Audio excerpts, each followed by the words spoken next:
Hello everyone, welcome back to our channel. In this video, I'll show you how to change Spotify playback settings on your computer. First, open Spotify and make sure you are signed into your account.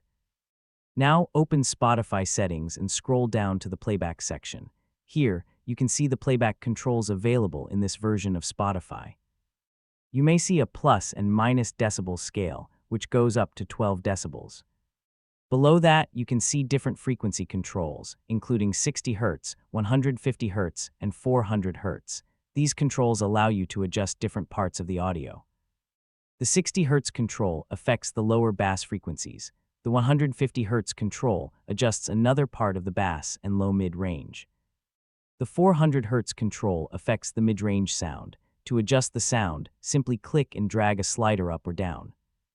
Moving a slider upward increases that frequency range, while moving it downward decreases it. You can make small adjustments and listen to the music to find the sound that you prefer. If you do not like the changes, you can move the sliders back to their previous positions. Keep in mind that the available controls can vary depending on your Spotify version and device. So these playback controls give you a simple way to adjust different parts of the Spotify audio. And that's how to change Spotify playback settings in 2026. Thanks for watching. Don't forget to like the video, subscribe to the channel, and turn on notifications for more easy Spotify tutorials.